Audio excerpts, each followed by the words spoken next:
Love made in heaven. Ganyan kung ilarawan ng love story ng newlywed couple na sina Leo at Kath. Pero bago ang nakakakilig na exchange of vows, napuno rin ng tawanan ng kanilang kasal dahil sa kanilang mga kwelang hirit sa isa't isa. Sabi nga ni Pastor John, complete package ka na. Minsan patawa, minsan seryoso, minsan drama, minsan horror. Maraming sasabihin ng ibang tao, maraming nagtataka bakit ikaw, pero bakit hindi? Kahit kayo. Naging trending online ang kanilang wedding video na may 8.1 million views and counting. Pero sa naturang kasal, may naging revelasyon ang bride. Naalala mo ba nung una tayo nagkita sa PUP, mas maganda ka pa sa akin noon? Nalito lang ako doon na sa identity ko. Little by little, pinaniwalaan ko na yun na bakla na nga ako. Paano nga ba nagsimula ang kanilang kwentong forever?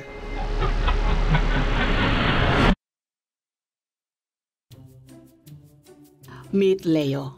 Noon pa man, marami na ang nakapansin sa kanyang pagiging binabae. Parang bata pa lang kasi ako, alam ko na hindi talaga ako katulad ng mga kalaro kong batang lalaki. Feeling ko pinanganak na akong ganun. Parang innate siya sa akin na malambot talaga akong gumalaw, malambot ako magsalita. Madalas kong kalaro, babae. Sinabi ng mga tao sa paligid ko na bakla ako. Sabi ko, oo nga, baka nga bakla ako. Until by the age of 5, 6, 7, medyo in-identify ko rin sarili ko as bakla. Bata pa lamang, ipinagtapat na ni Leo sa kanyang mga magulang ang tunay niyang nararamdaman sa kanyang sarili. Grade 2 ako, umamin ako sa mama ko, sabi ko, mabakla talaga ako.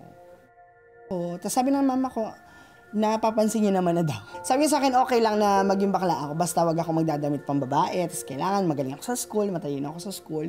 Wala naman din problema sa tatay ko, basta nga, hindi ako nagdadamit pang babae. Naging consistent honor student si Leo bilang pagtupad niya sa kahilingan ng kanyang ina na siyang naglapit din sa kanya sa Panginoon. Talagang binibitbit niya talaga ako sa simbahan. Naging maganda din yung foundation nung bata ako. Though, andun yung confusion, andun yung mga question ko tungkol sa sarili ko. Pero yung ambag niya ba sa pagkatao ko as a child na alam ko may Diyos, alam ko may tama, may mali, ito yung dapat, ito yung hindi. Pagdating sa Panginoon, masaya ako nag-serve, masaya ako na kay Lord, masaya ako na sa Sunday School. Naglingkod din si Leo sa simbahan habang patuloy na ipinamumuhay ang piniling kasarian. Nagsisearch ako, nagsiserve ako. Yun na yun. It ends there. Wala yung malalim na pagkakakilala kung sino si Lord sa buhay ko. Walang malalim na pagkakaintindi kung anong ginawa ni Lord sa buhay ko, kung anong kasalanan meron ako. Religiosity. Nagiging customary lang ginagawa ko. I was there, pero wala talaga yung heart ko. Hanggang sa... Nung high school ako, yun na, naging part na ako ng life group. Masyadong radical yata yung leader ko that time. Bold enough siya na magsabi na bawal yung bading, di kininiit ni Lord yan, kasalanan yan. Na-hurt ako, little by little lumayo ako sa life group ko kasi nag-church pa rin naman ako. Pero this time, tinataguan ko na yung leader ko, di ako makaten ng life group, ayoko magpakita sa kanya kasi tinatanong ko kung hindi si Lord yung gumawa ng ganito, sinong nag-create sa akin.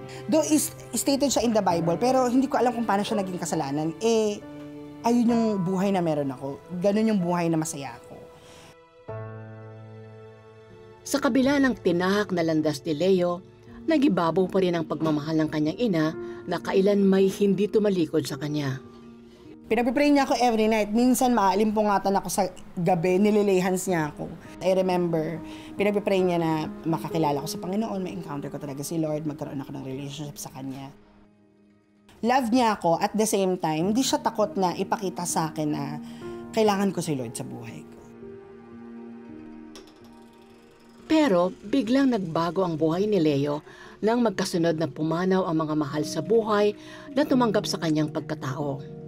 2013 nang pumanaw ang ama dahil sa cardiac arrest. 2014 naman na maalam ang kanyang ina sa kaparehong sakit. Dahil dito, naiiwang ulilang lubos si Leo. Luksada naman ako sa father ko, pero iba nung nawala na yung nanay ko. Isang taon talaga akong umiiyak every night. Kasi bunso ako sa magkakapatid eh. Almost ng mga kapatid ko may pamilya na. Meron silang sarili. Ako wala na akong magulang, wala akong tatay. Tapos pumunta na ako ng sementeryo, iiyak ako sa sementeryo, kahit mag-isa lang ako. Naiyak ulit ako. Kina-question ko si Lord minsan kung bakit niya kinuha si mama sa akin. Iyak ako. Pero during that time, na-realize ko din na malaki yung plano ni Lord. Kasi kung hindi ginawa ni Lord yun sa nanay ko, baka hindi rin talaga ako nakakilala sa Panginoon. May pumuntang pastor sa bahay during ng lamay. Sabi ng pastor, minsan kailangan ka pa talagang basagin ni Lord bago ka maniwala sa Kanya. And it's true, minsan kinakatagpo talaga tayo ni Lord dun sa mga lowest moments natin. Sabi ko, nga, no, baka nga kinakatok na talaga ako ni Lord, baka nga kinakausap na talaga ako ni Lord. Kasi for the longest time, simula bata ako, nasa church ako, pero hindi ko talaga siya kilala. Sabi ko, Lord, sige nga, what if this time, ibigay ko naman yung buhay ko talaga sa'yo? Kilalanin ko kung sino yung Diyos ng nanay ko. Nagkaroon ako ng bagong life group. Tinalo atin ako ng leader ko. Talagang pinakita niya sa akin na accepted ako, I'm loved. And unlike dun sa una kong leader sa Laguna, this time, never kong narinig dun sa leader ko yung salitang bakla. Pero ibinalandra niya sa akin kung gaano ako kamahal ni Lord, and that's it. Subalit pagpasok niya sa kolehiyo, panibagong mundo ang kanyang ginalawan. Tuluyan ba niyang mabibitawan ang kanyang nakaraan? O muli siyang mahahatak sa kasalanan? Malalaman natin yan sa kabuuan ng kanyang kwento sa linggong ito. Kahit na ipinanganak na lalaki, pinili pa rin niyang maging binabae. Kalaunay isinuko niya ang buhay sa Panginoon at nagpasyang magbuhay binata. Subalit sa pagpasok niya sa kolehiyo, panibagong mundo ang kanyang ginalawan. Talagang kapag ka nasa university ka, parang ang wild ng mga tao, parang you're free to do anything. Wala pa akong guidance from parents. Tapos during that time na culture shock ako siguro sa mga tao na pwede yung ganitong klaseng identity. And then little by little, nawala yung apoy ko sa church. Nahatak ulit ako sa dating buhay na tinalikuran ko na. Naging pagkakataon ito kay Leo para mas kilalanin ang sarili. Unti-unti, nagdamit na akong pambabae. Na-enjoy ko ulit yung buhay ng pagiging bakla. Yung loud and proud, na masaya ka lang to do your own. Masaya ka sa identity mo. Walang restrictions. Wala kang limit. Loud and proud din siya sa pagiging madiskarte sa buhay para lang maipagpatuloy ang kanyang pag-aaral, kung saan siya ay nag-excel academically at sa teatro. Pinasok din ni Leo ang pakikipagrelasyon sa mga kapwa lalaking nakikilala niya sa dating app. Ang laki din talaga na emptiness sa puso ko. Naghahanap ako ng magfulfill nung love sa akin, magpaparamdam ng pag-ibig sa akin. Any guy to date na lang ako, sino na lang. Nung una kasi masaya. Kasi na-satisfy yung flesh mo eh. After ng mga sexual encounters na yun, parang di naman ako nabuo. Parang butas pa din ako. Parang kulang pa din ako.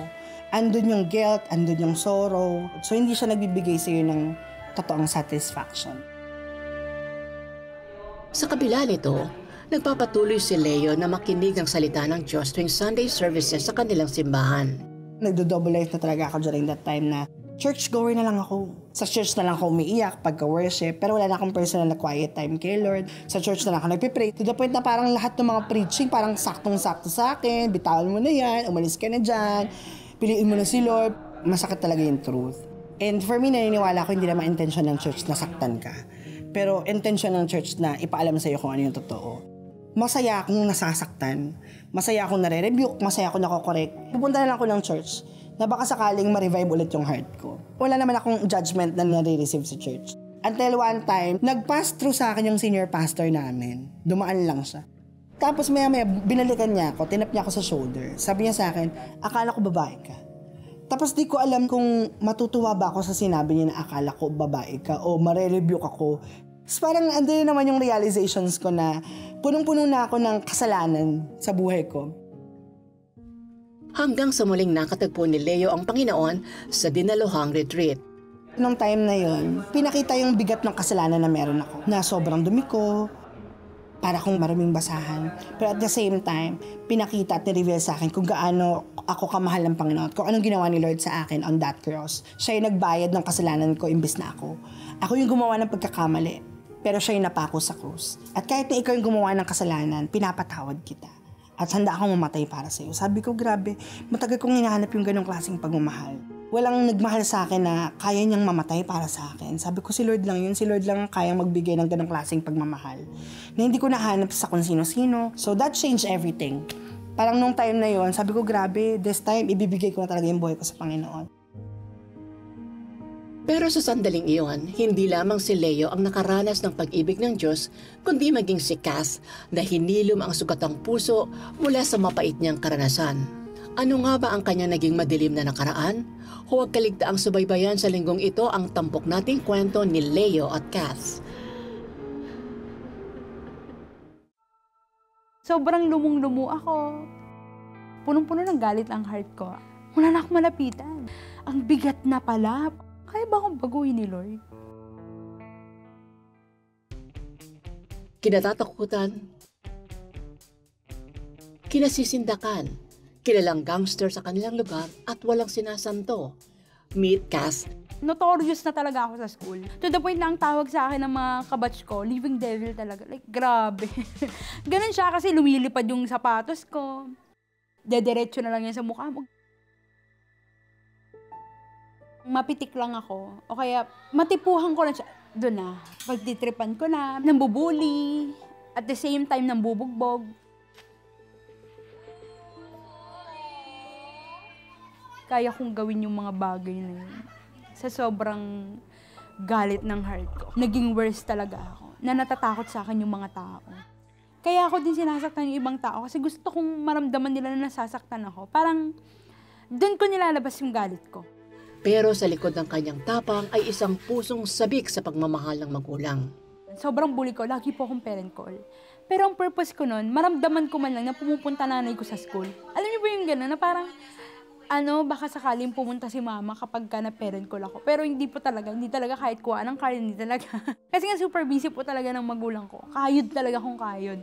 Dumating ako sa point na nagbabayad ako ng magulang ng classmate ko. Then, kunyari, tita ko, mga ganun. So, at some point, may tampo sa puso ko na parang hindi ko mala naramdaman na may pumupuntang magulang. Sobra akong naging worst.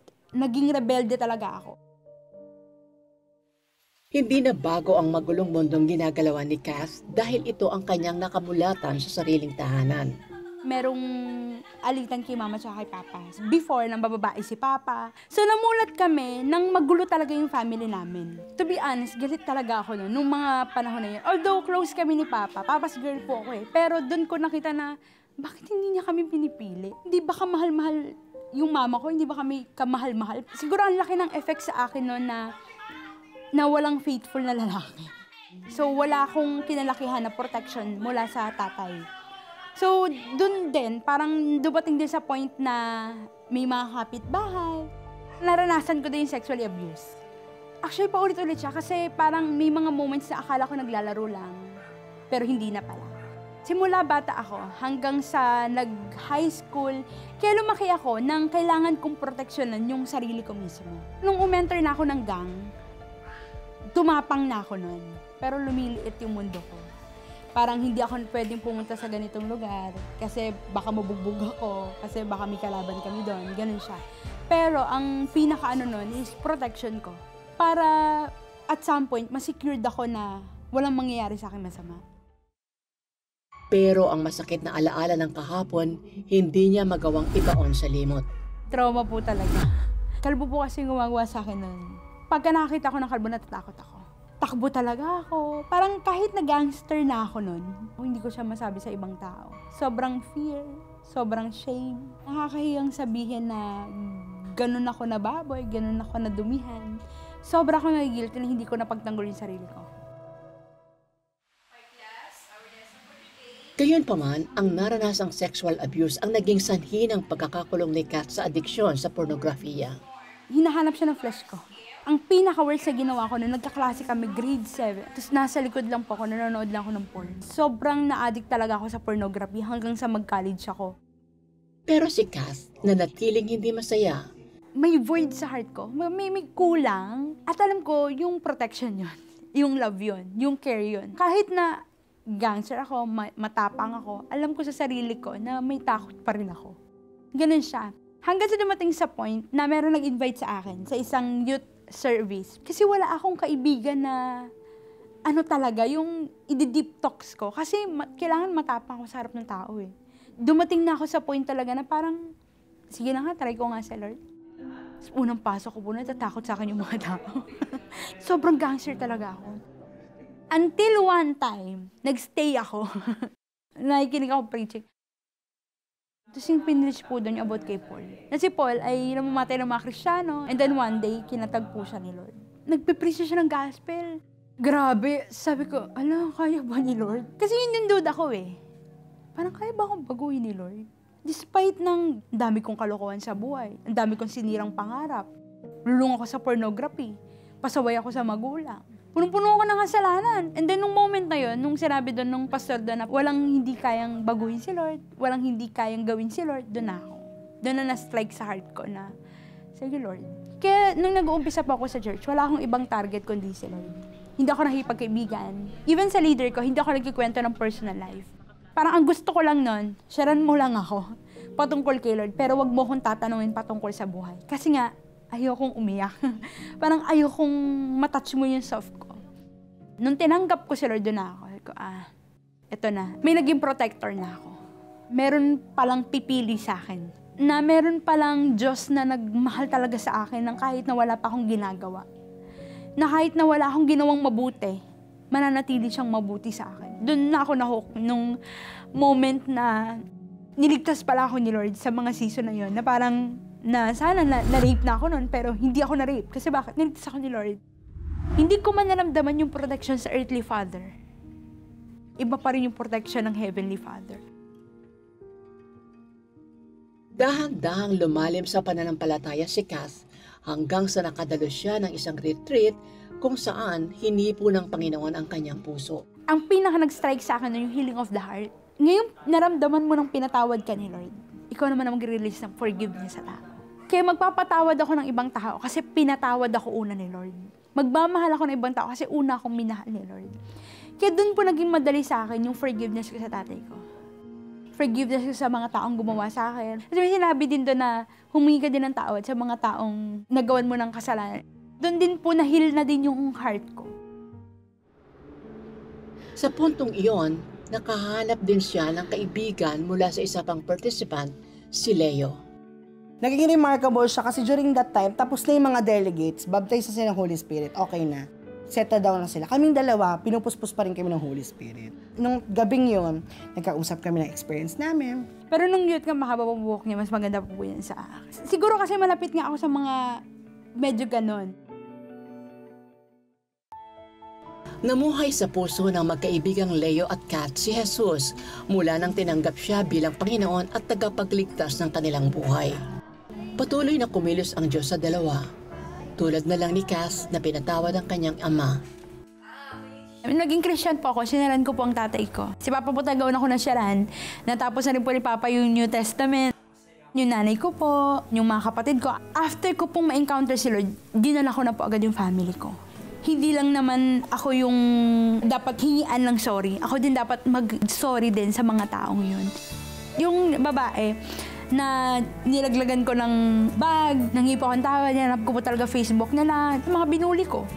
Hingi po ako ng tawad sa kanila. Doon sa mga season na sinira ko yung buhay nila. And loudly, sinabi ko talaga sa kanila na ito, binago na ako ni Lord. Doon din po na-heal na din yung heart ko. Habang si Leo, patuloy ding kumapit at nagtiwala sa Panginoon. Naging mahirap man ang pagbabago, pero sa tulong ng Diyos at mga churchmate na gumagabay sa kanya, nagkaroon siya ng lakas na bumalik sa pagiging lalaki. It's not an easy journey. 2018, may times pa din na mag-host ako, nakapambabae pa din ako. Na parang ganun yung feeling na parang struggle talaga. But still, si Lord naging gentle siya sa akin. God is a gentle God. Little by little, binago na ni Lord yung perspective ko, binago ni Lord yung puso ko, binago ni Lord yung character ko. I started reading the Bible, tuto na ako mag-pray, bumalik ulit ako sa pagsiserve. Andun pa din yung desire, andun pa din yung temptation. Kasi gusto mo yun eh. Pero at the same time, this time, mas mahal ko na si Lord. So, yung self-denial, yung papatayin mo yung mga bagay na gusto mo, kasi mas gusto mo si Lord. Tinapon ko na yung mga damit kong pambabae, nagpagupit na ako ng buhok. Masaya na lumalakad ka dun sa kung paano ka dinisenyo ng Diyos. Knowing na your true identity is not rooted sa sinasabi ng mga tao. Your true identity is rooted on what God says. Na it doesn't matter kung anong tingin nila sa'yo. Parang bakla pa rin naman si Pastor Leo. Parang malambot pa rin naman magsalita. Ang identity mo ay nakabase sa Creator mo. Naging secured ako, naging stable yung identity ko, knowing na wala akong kailangang patunayan sa tao. Kasi I am created as a man and I am a child of God.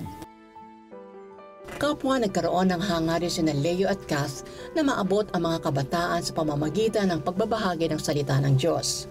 Kaya naman, ang dating kinatatakutan sa campus, naging gospel sharer sa kanyang mga kaklase. Buong section namin ng math dinala ko sa church. Ganun po talaga ka-bold enough talaga yung in-instill ni Lord sa heart ko. Dati ang courage ko ay ang manakot ng tao. Ngayon ang courage ko to really share the gospel. Kasi tumatak sa akin yung Romans 1:16 na talagang do not be ashamed of the gospel because it is the power of God that save everyone who believes, not just for the Jews but also for the Gentiles. Kung dati hindi ako nahihiyang magmura, hindi ako dapat mahiyang mag-share ng gospel. Kung dati hindi ako nahihiyang manakot ng tao, dapat hindi ako nahihiyang magdala ng tao sa Panginoon. Matindi akong ginamit ng demonyo. Pero this time, mas matindi akong gagamitin ng Diyos. Kaagad ding natalikuran ni Kath ang kanyang porn addiction nang ituon niya ang kanyang oras sa paninilbihan sa Diyos. Samantala, loud and proud din si Leo sa pagbabahagi ng pag-ibig ng Diyos sa mga kabataan, kaya ay binuhos niya ang kanyang panahon sa campus missions. Doon ko nakita yung purpose ko, unti-unti ko nahanap yung plano sa akin ng Panginoon. May saysay na yung buhay mo, knowing na ang buhay mo ay para sa Diyos at ginagamit mo ito para mag-glorify si Lord.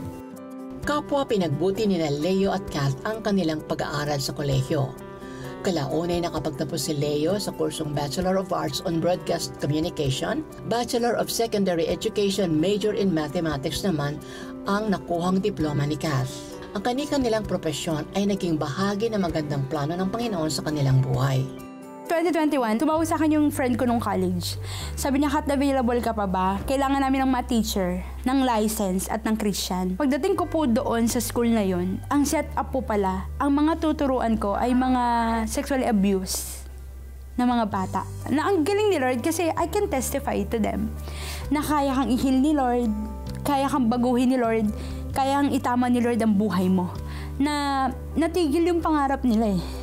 And alam ko yung feeling na yon, pero kung papaano din tinurn ni Lord into good yung pangit na ginagawa ng demonyo sa buhay mo, still may kita mo eh, yung beauty ng from mess into message talaga.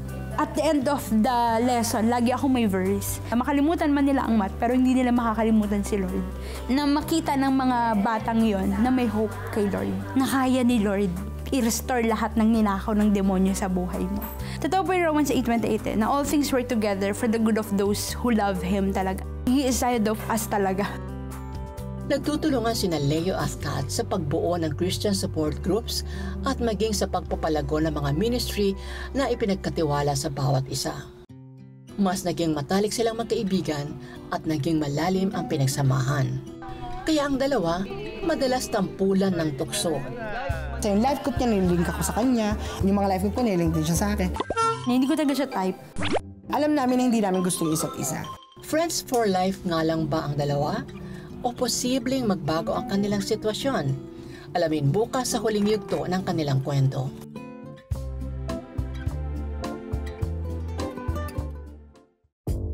Mula sa magkaibang mundo sina Leo at Kath, isang gay at isang gangster.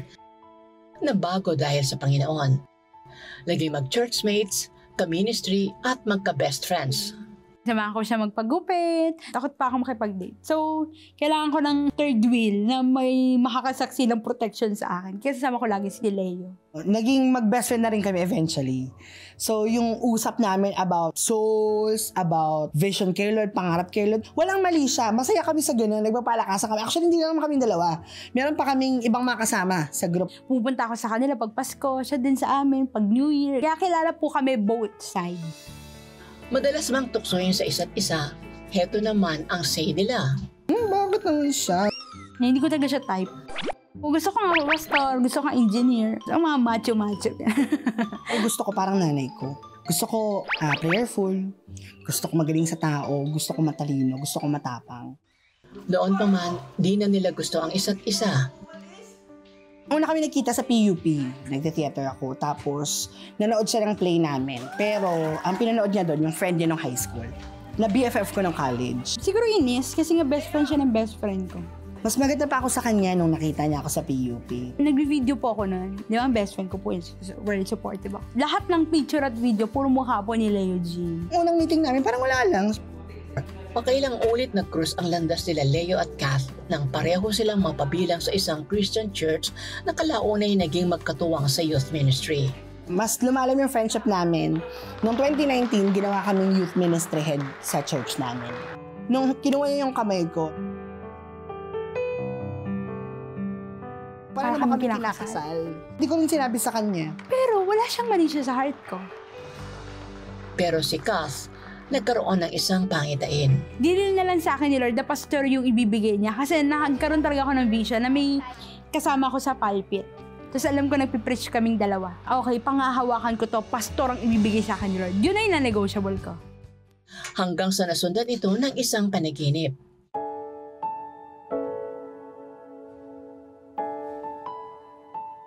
Yun sa panaginip ko, inaantay niya ako dun sa altar.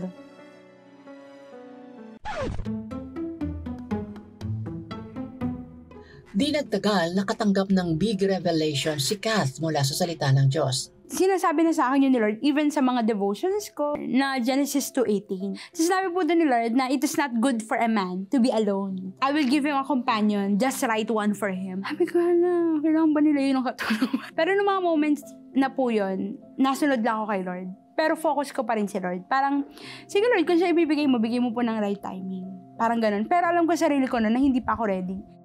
Ang hindi alam ni Kath, si Leo rin ay mayroong inililihim.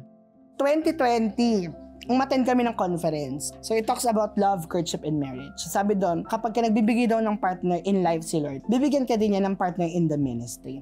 During that time, ministry partner kami. Hindi yan. Siya lang yung nakikita ko ngayon kasi ka-partner ko siya sa ministry. Pero hindi siya yung bibigay sa akin ni Lord. Pagkatapos ng conference na yun, nananaginip na ako. Sa panaginip ko, nagpipreach siya, tapos feeling ko mag-asawa kami nun.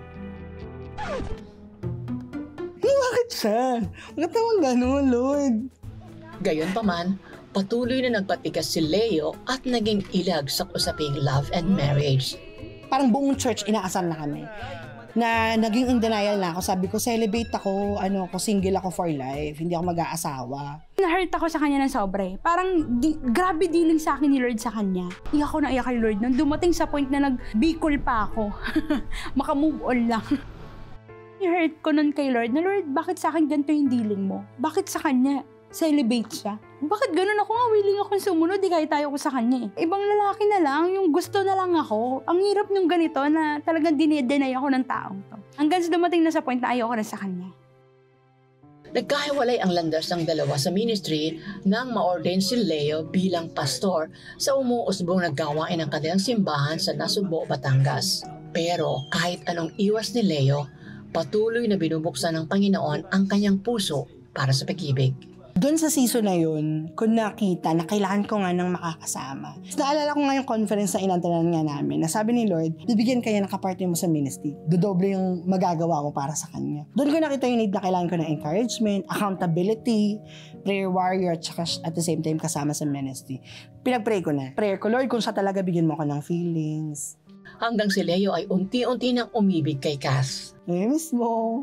Diba? Yung gusto mo kausap. Kasi friends talaga kayo eh. Parang gusto mo siya kasama. Pero iniingatan ko magbigay ng mixed signal. Ayoko na papasok ako sa relationship dahil sa asar. Kapag liligawan ko na siya, ipeperso ko na siya, siya naasawain ko. Ang dami ko ng impulsive decision in the past. Ayoko magkamali pagdating sa pag-aasawa. Ito na ba talaga, Lord, ang gusto mo para sa akin? Sure ka na ba? Is that your final answer? May letter B ba? May letter C ba? Kino-convict na ako ni Holy Spirit na parang wala akong peace kung di ko siya ipeperso. Parang saan ba ako peaceful? Sa pagperso sa kanya o kapag wala na siya sa akin? Galing po ako nun sa mission. Tapos sa mga moments na yon, ang desire na ng puso ko, mag full-time. Tapos ang dealing sa akin talaga ni Lord, meron akong i-fulfill na promise sa'yo. Ang heart ko na lang, ayoko na mag-asawa, Lord. enough ka na sa akin. Pero nung linggo po nun, nag-strike po sa akin yung kantang One Step Now. Yung sabi po na my God made me a promise and it won't stop now. Ang hindi alam ni Cass, si Leo handa nang magtapat sa kanya. March 2023, nagsabi na ako sa kanya. Sabi ko, liligawan na kita. Yun na din yung time na sinabi kong pakakasalan ko siya. Tili po ako ng tili. Siyak na ako ng iyak. Doon ko na nag-get si Lord na kailangan na pala ni Leo ng katuwang at kailangan ko na din ng katuwang. Minaximize ni Lord yung singleness ko bago niya ibigay sa akin si Leo. Pero para hingin ang blessing ng pamilya ni Cass, si Leo umakyat ng ligaw. Asan dito naman niligaw ni Katya? Sabi ng ate niya, ayun lang, nakatabi mo, ganda ganyan. Hindi yan, kilala ko yan eh. Sabi, hindi, ayun nga yun. Ayaw maniwala na ako yung manliligaw. Even yung family ko, nabibless sila sa kung ano yung ginawa ni Lord sa aming dalawa. Kasi nakita nila yung transformation ni Leo eh. At na-amaze sila, naliligawan talaga ako ni Leo sa tapang kong to. December 2023, nag-propose ako sa kanya. Tapos July this year, kinasal kami. Masaya pa lang may asawa. Ang galing lang din ni Lord na inayos muna ako ni Lord. Personally, binuo muna ako ni Lord. Bago niya ako ibinigay sa God's best. He is ahead of us. Nauna na si Lord. Na may plano talaga ang Diyos. Hindi mawawala ang kalooban ng Diyos sa buhay mo. Ano man ang nangyari sa buhay mo. Babalik at babalik ka sa purpose na pinapagawa sa iyo ng Panginoon.